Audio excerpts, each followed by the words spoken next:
Hello and welcome back to the Hazzabhajan YouTube channel. It is Harry here and I am back after about a week and a half of not posting. I apologise for that. I've been really busy with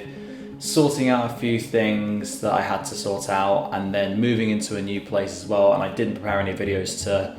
make or publish rather in the time that I was gone, so I've been basically gone for that week and a half time span. And I have no idea what the best place to record in my new flat is. This is the best place I've found so far, so if you find quite a few different adjustments over the next little while, that's why, because I just don't know what the best place to record in is right now. But for now, this is the setup that you're gonna have to deal with for a little while, so I apologise because I know it's not the best, but there's not much more that I can do. Anyways, on with the video in question. And recently, I took a look at every single club across Europe's top 5 leagues and ranked them based on their longest serving manager of all time. And I decided to expand this out and investigate goal scorers and appearance makers as well. And for the first part of this second part rather, of this mini-series, it is the goal scorers who are the primary focus. I'm ranking them based on the number of goals scored as opposed to how good the players were, because there will be quite a few fluctuations based on the quality of team they played against, etc. So it would be quite difficult to rank them anyway. So instead, I'm just ranking them purely by numbers. And without any further ado, here is every Premier League club ranked by virtue of their top goal scorer of all time. 20th, Brighton & Hove Albion with Tommy Cook. Although Tommy Cook comes in last in this video, he's arguably the best all-round sportsman out of all the players who are yet to feature, as he was professional in both football and cricket. He was probably marginally better at cricket than he was at football, given that he played professionally at Sussex for 15 years, averaging 30.37 with the bat and 36 with the ball, and smashing 32 first-class centuries.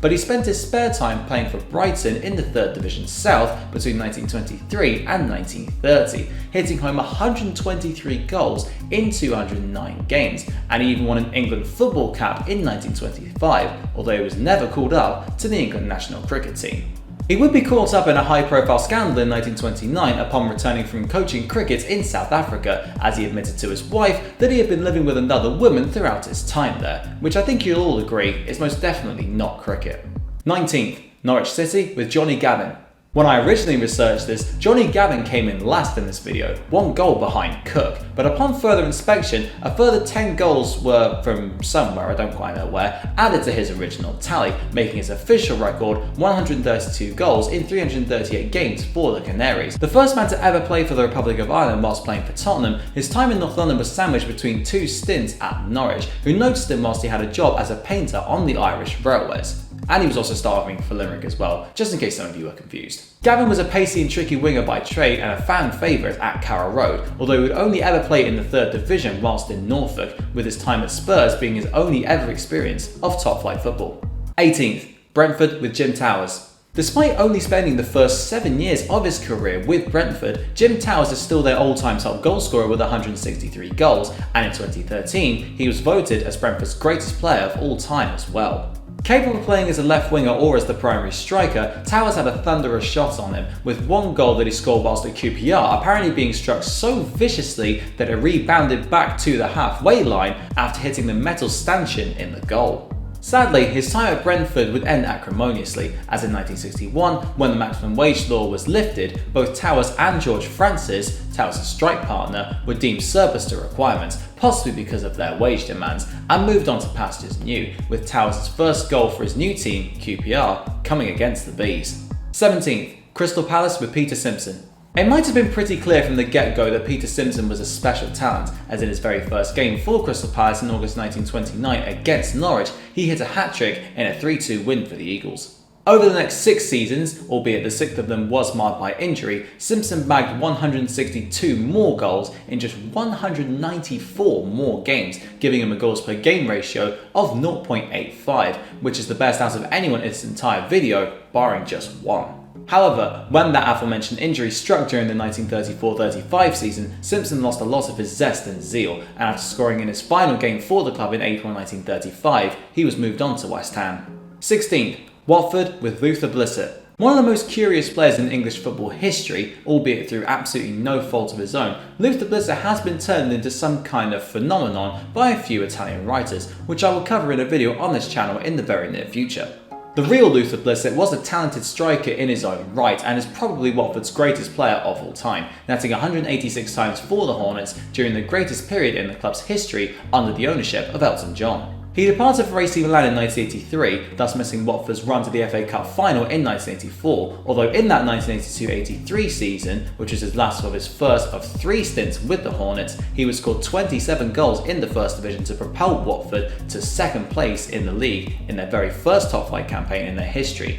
and not only that, it helped Blissett win the Golden Boot that year. 15th, Burnley with George Beale. George Beale joined Burnley just 2 seasons after their Shock League title win in 1921, but throughout his time with the Clarets, they were struggling towards the wrong end of the table, with his goals helping them stay afloat in the First Division until 1930, when they were finally relegated. Beale holds the record for the most goals scored for the club in a single season with 35, and also the second most with 30. And with all due respect to Sean Dyche and his troops, I can't really see those records being broken whilst Dyche remains at the club, although I'm sure Burnley fans won't mind all that much, just as long as they stay in the Premier League. The one season where his goals dried up was in that 1929-30 campaign, and as you've already discovered, it didn't turn out that well for the Clarets, who failed to return to the First Division for the next 2 seasons, leaving Beale to depart after scoring 188 goals for them in all. 14th, Newcastle United with Alan Shearer. One of Newcastle's most beloved sons, if not their most beloved, Alan Shearer is a Geordie through and through, wearing the black and white shirt with perhaps more distinction than any other player in Newcastle's history, even though he couldn't guide them to any major pieces of silverware during his decade-long stint at the club.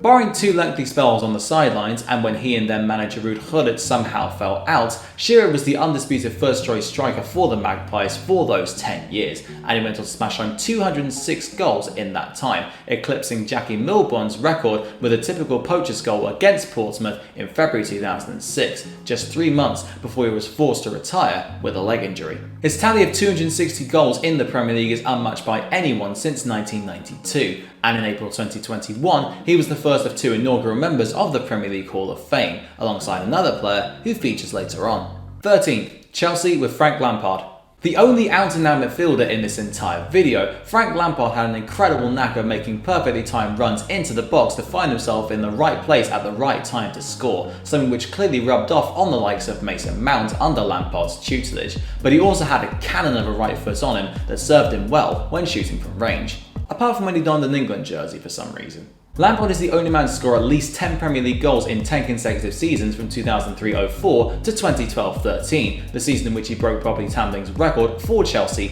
of 202 goals, and his finest campaign from a stats standpoint was undoubtedly in 2009-10, when he struck 22 times and made 16 assists in the league alone, yet somehow he didn't even make the Pre-FA Team of the Year. He left Chelsea in 2014 to join New York City FC, although he made a loan move to their sister club Manchester City in that very summer and even scored against the Blues in September 2014, although their fans' love for him, despite his less than successful managerial stints with the club, has never really changed. Joint 11th, Arsenal with Thierry Henry. Originally a much maligned signing when he was brought in from Juventus in 1999, Thierry Henry proved all of those naysayers wrong almost immediately, combining grace and elegance on the ball, pace and vision when dribbling, and the ability to score every type of goal in the book to full effect whilst at Highbury / the Emirates Stadium. He would score more than 20 goals in all competitions in all of his 8 seasons at the club, barring his final one in 2006-07, firing the star-studded Gunners side to 2 Premier League titles and 2 FA Cups,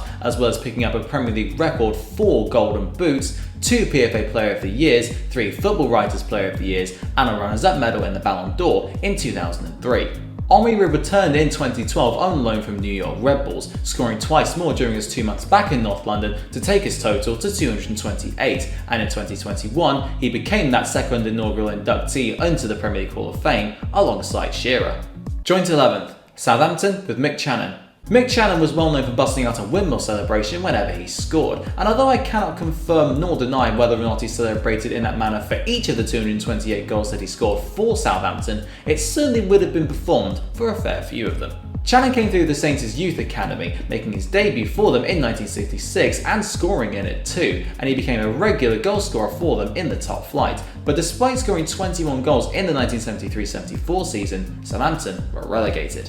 After 3 seasons trying to get his club back into the First Division but failing on each occasion, albeit winning a shock FA Cup in 1976 against Man United along the way, he left for Man City in 1977, but returned to the South Coast in 1979, spending 3 more years with the Saints before departing for good in 1982, and after retirement he became a well-renowned racehorse trainer. 10th, Leeds United with Peter Lorimer. A man who was voted as the 9th greatest Leeds United player of all time back in 2004, Peter Lorimer is, by some distance, their top goalscorer, as his tally of 238 goals across 17 years is some 81 more than second place John Charles. Primarily an attacking midfielder but capable of playing up front as well, Lorimer was known for his ability to strike the ball from range with unerring accuracy, and he was one of the figureheads of the greatest period in Leeds' history, albeit one where they finished as runners-up on more occasions than they actually won major trophies. Nevertheless, he left Leeds in 1979 with 2 league titles, 2 Intercity Fairs Cups and 1 FA Cup winners medal to his name, as well as a European Cup runners-up medal in 1975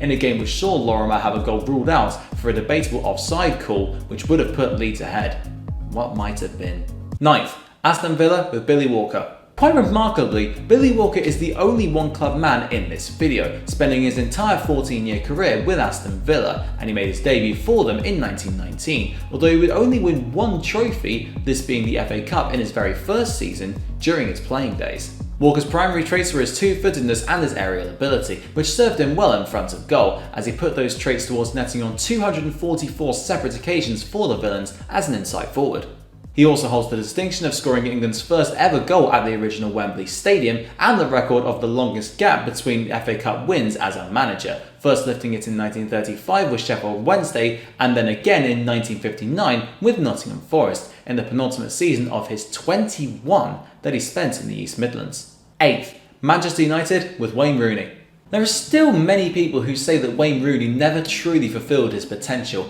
and whilst he may not have reached the absolute pinnacle of what he could have achieved as a result of various off-field indiscretions and issues, plus a lack of true dedication to the sport at times, he came mighty close, and that's saying something. A strong striker who played with a maturity way beyond his age when he was starting out at Manchester United, Rooney's footballing brain to be in the right place at the right time to either score or set up his teammates made him a legend at Old Trafford, and in his final season for the club, in 2016-17, he finally surpassed Sir Bobby Charlton's club record for goals scored for the club with a free kick against Stoke, ending up on 253 before a free transfer back to his boyhood club of Everton. He is also England's all-time record goal scorer and one of just 2 people to have hit more than 200 goals in the Premier League era alongside the aforementioned Shearer, although quite surprisingly, he never won the Premier League Golden Boot in his entire career, coming in second twice in 2009-10 and 2011-12, but being pipped by Didier Drogba and Robin van Persie in those respective seasons. 7th, Manchester City with Sergio Aguero. One of the greatest foreign imports that the English game has ever had, and certainly over the last decade, Sergio Aguero signed for Manchester City from Atletico Madrid in 2011, and he spent exactly a decade with them before moving on to Barcelona upon his contract's expiry last summer. So if I'd recorded this video a couple months prior, he would have been the only player in this entire video to still be at the club for whom he is their record goalscorer. In between then, he absolutely annihilated City's all-time record goalscorer tally within just over 6 seasons at the club, and although he only won 1 Premier League Golden Boot, he still hit at least 20 Premier League goals in 6 separate seasons, with the other 4 being tarnished by various injury setbacks. If it weren't for those injuries, he may well have gone into the 300 goal realm at the club and gone past 200 goals in the Premier League, but the speedster and poacher turned all-action centre forward under Pep Guardiola still managed to bag himself 260 goals in 390 games for the citizens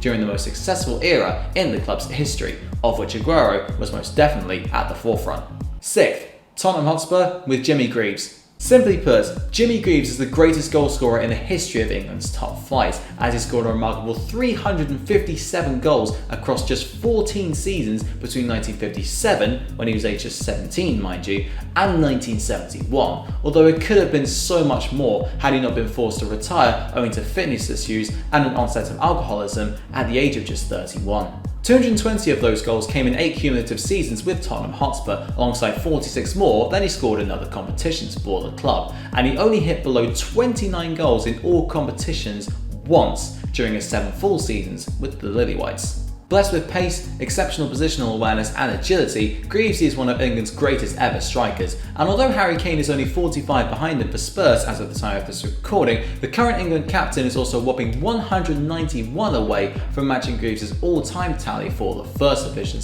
/ Premier League, meaning that whilst the club record may be under threat, provided of course Kane doesn't leave in the next season or so, the First Division record is probably safe for now. 5th, Leicester City with Arthur Chandler. Arthur Chandler was the definition of a late bloomer, as his early career was blighted completely by the beginning of World War I, with showing his professional debut at the age of 25. He made up for lost time emphatically though, as upon signing for Leicester in 1923, he went on to score 217 goals across the next 7 seasons, by that point aged 35, finishing his tenure at Filbert Street with 273 strikes to his name and as the oldest player to score a goal for Leicester at 39, albeit was overtaken by Kevin Phillips in 2014. His most noteworthy game came in October 1928 when he put 6 goals past Portsmouth in a 10-0 win, and as he scored his 5th goal, 5 swans flew over the stadium, with a 6th soon following, and Chandler responded in kind with a 6th goal. 4th, Wolverhampton Wanderers, Steve Bull. One of the most prolific lower league strikers of all time, Steve Bull only ever made 1 appearance in the First Division, and it was as a substitute for Wolves' bitter rivals West Brom in 1986. Realising he probably wouldn't make the grade with the Baggies, he decided to join Wolves that very year, and whilst he would never grace the top flight again, he became a club icon, breaking the club's goal scoring record within 6 years of joining with his 195th goal for Wolves. Whilst he did slow down quite a bit in his final few years at the club owing to persistent injury problems, he was still able to surpass the 300 goal barrier not long before he retired in 1999, and his best season whilst he was there was in 1987-88 when he hit 52 goals in all competitions. 3rd, West Ham United with Vic Watson. A man who cost just £50 to sign back in 1920 from Wellingborough, Vic Watson more than justified the extremely cheap price tag, even for the standards of that time. Watson spent 15 years at West Ham and managed to grab himself 326 goals from 505 matches for the Irons, although he didn't win a single thing at club level, with the closest he got to any tangible form of silverware being an FA Cup Runners-Up medal in 1923, in a game more famous for not only being the first FA Cup final to be played at the old Wembley Stadium, but also for the white horse that was used to disperse the crowds that had spilled onto the pitch. Watson's peak was in 1929-30 when he notched up a tally of 50 goals in 44 games, including 6 in one match against Leeds, although as West Ham's website points out, that particular feat barely got a mention in the following day's newspapers, despite it coming in the First Division. If that had happened now, no one would stop talking about it for weeks on end. But back then, things were, let's just say, different. 2nd, Liverpool with Ian Rush. If you haven't figured it out by now, it is the 2 Merseyside clubs who come in 1st and 2nd in this ranking system, but Liverpool have to settle for 2nd place on this occasion behind their near neighbours. Welsh marksman Ian Rush managed to net 346 goals for Liverpool across 2 separate spells with the Reds, and the tall, strong and clinical number 9 is 61 goals ahead of 2nd place Roger Hunt in Liverpool's all-time goal standings. He formed an exceptional connection with Kenny Dalglish to fire the Reds to 4 First Division titles, 4 League Cups and 2 European Cups in his first spell, and unbelievably, Liverpool didn't lose once in any of the first 144 games that Rush scored in for the club, with that sequence only coming to an end